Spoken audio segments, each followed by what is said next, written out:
तो कहानी शुरू होती है दो दोस्तों से, क्रॉफोर्ड और टॉम, जो कि FBI एजेंट हैं और ये दोनों एक मिशन पर होते हैं। उस मिशन पर एक रोग नाम का बंदा है जिसने पता नहीं कितने लोगों को मारा है, तो उसे ये लोग पकड़ते हैं। लेकिन ये बंदा इतना खतरनाक होता है, ये बंदा क्रॉफोर्ड को मारने वाला होता है। तभी टॉम इस रॉक को मार के क्रॉफोर्ड की जान बचाता है, पर रॉक की बॉडी नहीं मिलती क्योंकि उन्हें लगता है कि समुद्र में जो शार्क्स हैं उन्होंने इसकी बॉडी खा ली है। तो उसके कुछ दिन बाद टॉम अपने घर पर होता है अपनी बीवी बच्चों के साथ, और उसको क्रॉफोर्ड फोन करता है, पूछता है कहाँ पर तुम, कुछ देर में वहां पर मिलते हैं। वो कहता है ठीक है। लेकिन तभी टॉम के घर पर वो रोग आ जाता है, वो इसके बीवी बच्चों को इसके सामने ही मार देता है और टॉम को भी मार के इस पूरे घर को आग लगा देता है। क्रॉफोर्ड को ये बात पता चलती है तो उसे बहुत दुख होता है। यहाँ पर आता है, वो इन्वेस्टिगेशन करता है तो उसे मिलती है एक स्पेशल तरह की बुलेट जो हमेशा से रोग इस्तेमाल करता है। उसके बाद 3 साल गुजर जाते हैं। लेकिन आगे बढ़ने से पहले मैं आपको एक स्पेशल बात बताना चाहता हूँ जो मैंने थंबनेल में भी डाला हुआ है। तो दोस्तों, जो वॉर मूवी है वो इसी मूवी का प्लॉट उठाया हुआ है, एक ट्विस्ट भी यहीं से उठाया है।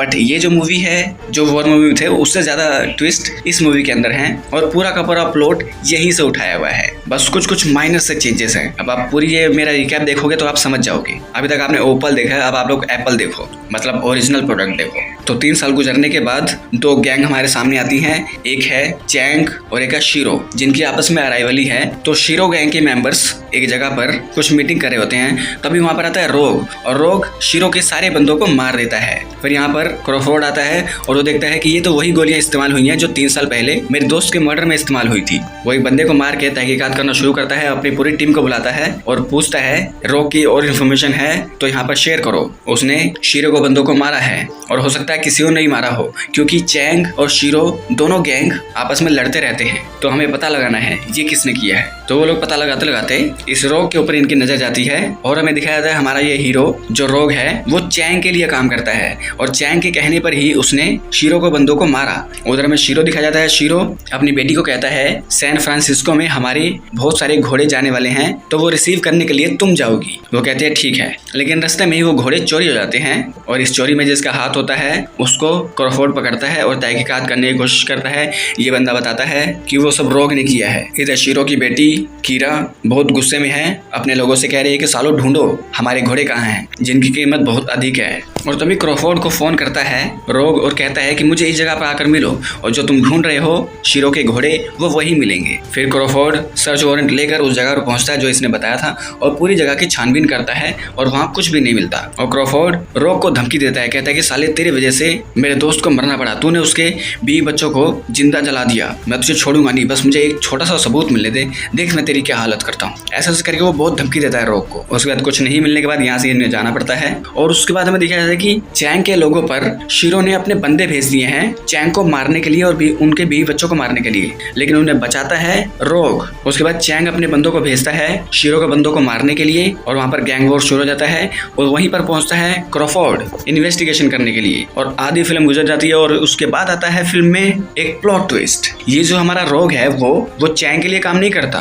वो शीरो के लिए काम करता है। बस वो चैंग के करीब जाना चाहता था, इस वजह से उसने शीरो के बहुत सारे लोगों को मारा और चैंग को लग रहा है कि ये रोग हमारी तरफ से है और ये हमारे कहने पे उनके लोगों को मार रहा है, जबकि वो गद्दारों को मार रहा है जो शीरो से गद्दारी कर रहे हैं। रोग कीरा को समझाता है कि तुम्हारे सारे घोड़े सेफ हैं, वो सिर्फ चैंग को लग रहा है कि चैंग ने चुरा लिया है, वो मेरे पास सेफ हैं, जब चाहे तब मैं तुम लोग को दे दूंगा। और यहाँ पे तहकीकात करते करते क्रॉफोर्ड उस सर्जन से मिल रहा है जिसने रोग की सर्जरी करी है। तो वो बताता है कि रोग जो है मेरे पास आया था, इसका चेहरा पूरा का पूरा खराब हो चुका था, पहचान में नहीं आ रहा था ये बंदा कौन है, तो मुझे उसका ओरिजिनल चेहरा नहीं पता क्या है। उसके बाद यहाँ पर चैंग का बंदा चैंग से गद्दारी करता है, उसे मारने की कोशिश करता है, लेकिन रोग उठाता बंदूक और इस बंदे को पेल देता है। उसके बाद वो चैंग को भी मार देता है क्योंकि वो शीरो का बंदा है और बाहर बहुत सारे शीरो के बंदे होते हैं, वो चाहते हैं कि सबको मार दें। लेकिन रोग बाहर आकर कहता है कि मैंने उनके बीवी बच्चों को भी मार दिया है, तो अब चलो।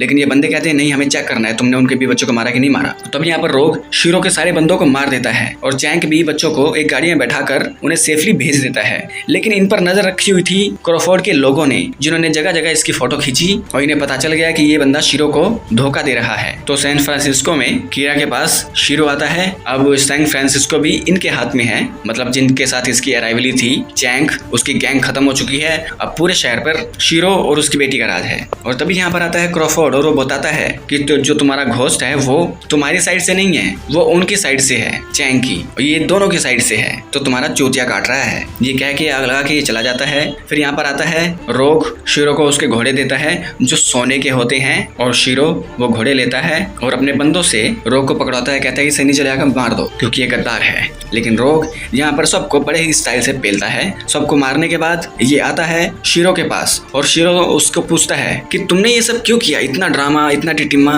क्या वजह है? तो वो बताता है कि मैं रोग नहीं, मैं टॉम हूँ, वही टॉम जिसे मारने के लिए तुमने रोग को भेजा था। उसने मेरे बीवी बच्चों को मार दिया और मुझे मारने वाला था, लेकिन मैं बच गया और मैंने उसे मार के उसका नकाब ले लिया। और मेरा मकसद एक ही है, इस शहर से पूरे क्राइम को खत्म करना, उसके लिए चाहे कोई भी बीच में आ जाए। लेकिन शीरो को मारते मारते शीरो एक प्लॉट ट्विस्ट इसके मुंह पे दे के मारता है कि तू कहाँ पर है, ये हमें खबर पता किसने दी, और तेरे बीवी बच्चे भी वहाँ पर हैं, ये खबर पता किसने दी? वो खबर दी क्रॉफोर्ड ने, जो सालों से मेरे लिए काम कर रहा है। तो ये आता है इस फिल्म का बहुत ही बड़ा प्लॉट ट्विस्ट। तो रोग शीरो को मार देता है। उसके बाद जो चैंग की बीवी है वो एक बॉक्स खोलती है। उस बॉक्स में उसे वही सोने का घोड़ा मिलता है और एक लेटर मिलता है कि एक नई जिंदगी की शुरुआत करो। और वहीं कीरा को एक बॉक्स मिलता है, उससे भी यही लेटर मिलता है कि एक नई शुरुआत करो। लेकिन जब ये बॉक्स खोलती है, बॉक्स में होता है इसके फादर की लाश, मतलब इसके फादर की खोपड़ी नहीं, गर्दन, कटा हुआ सिर। उसके बाद वो कॉल करता है क्रॉफोर्ड को और बुलाता है अपने पास। कहता है कि तुमने मेरे से जो पूछना पूछ लो और मेरे को तुमसे कुछ पूछना है। लेकिन क्रॉफोर्ड आने से पहले अपना एक असासिन, एक स्नाइपर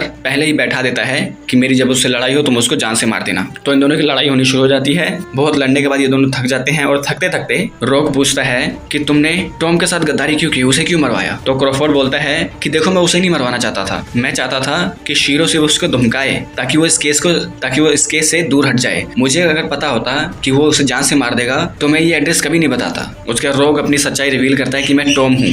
तो ये कहता है मेरे को यकीन नहीं है। तो ये बोलता है कि देखो, मेरा चेहरा बदल चुका है लेकिन मेरी आंखें वही हैं। उसके बाद क्रॉफोर्ड को इसकी बातों पर यकीन होता है और वो कहता है कि सॉरी यार, सच में मेरा वो इंटेंशन नहीं था जो तुम सोच रहे हो। इसी वजह से मैं रोग को जान से मारना चाहता था, मुझे लगता था उसने तुम्हें मार दिया। और उधर से स्नाइपर रोग यानी टॉम को मारने वाला होता है, लेकिन क्रॉफोर्ड खुद बीच में आ जाता है क्योंकि वो जान चुका है कि ये रोग नहीं, ये टॉम है मेरा दोस्त, और वो गोली खुद खा लेता है। उसके बाद टॉम एक घोड़ा लेकर, सोने का घोड़ा लेकर अपनी गाड़ी में बैठकर निकल पड़ता है कहीं दूर जाने के लिए, क्राइम मिटाने के लिए। तो हाँ, अब बात करते हैं हम वॉर और रोग असैसिन की। देखो यार, जो रोग मूवी है उसका पूरा का पूरा प्लॉट काफी अच्छा है और ट्विस्ट अच्छे भरे हुए हैं, एक्शन भी काफी अच्छा है, सही है, मतलब प्रैक्टिकल लगता है देखने में। और इस फिल्म की खास बात यह है कि जो हमें लगता है कि शुरू से कि ये हीरो है, असल में वही विलन निकलता है, और जो लगता है कि विलन है और वही असल में हीरो निकलता है। और दो जो बड़े ट्विस्ट हैं वो दिल जीत लेते हैं। लेकिन यही चीज को रेप्लिकेट करके हमारे इंडिया में मूवी बनी वॉर, और वॉर मूवी बहुत ही ग्लैमराइज कर दी, ओवर द टॉप एक्शन डाल दिया, 2-3 ट्विस्ट डाल दिए, और एप्पल को कॉपी करके इन्होंने ओपल बना लिया। कुछ नया तो कर नहीं सकते, बस रीमेक पे रीमेक करते रहो। अब हो सकता है कि बहुत सारे लोग मेरी बात से ऑफेंड हो जाएं, तो देखो भाई, ये तो सच्चाई है। नया लिखने के लिए, नया बनाने के लिए मेहनत करनी पड़ती है, तो मेहनत करना चाहिए। और हाँ, अभी वॉर 2 का टीजर आ चुका है, और टीजर में क्या है, वही कि एक बंदा जो है दूसरे बंदे को चैलेंज कर रहा है कि मैं तेरे पीछे हूँ। मेरे को मतलब काफी ऑड लगा ये चीज। तो आप लोग बताओ कि कैसा लगा वॉर 2 का टीजर, और ये मूवी का एक्सप्लेनेशन कैसा लगा, मुझे कमेंट करके बताओ। अगर कुछ कहना चाहते हो तो मुझे लंबा चौड़ा कमेंट भी लिख सकते हो, मैं उसका रिप्लाई करता हूँ। तो इस वीडियो को एंड करते हैं। अगर ये वीडियो अच्छी लगी तो इस वीडियो को लाइक कर दे, चैनल को सब्सक्राइब कर दे, बेल आइकन दबाएं, ताकि अगली बार हम कोई वीडियो डालें आप लोगों के पास उसका नोटिफिकेशन आ जाए। तो मिलते हैं आप लोगों से अगली वीडियो में, तब तक के लिए नमस्कार।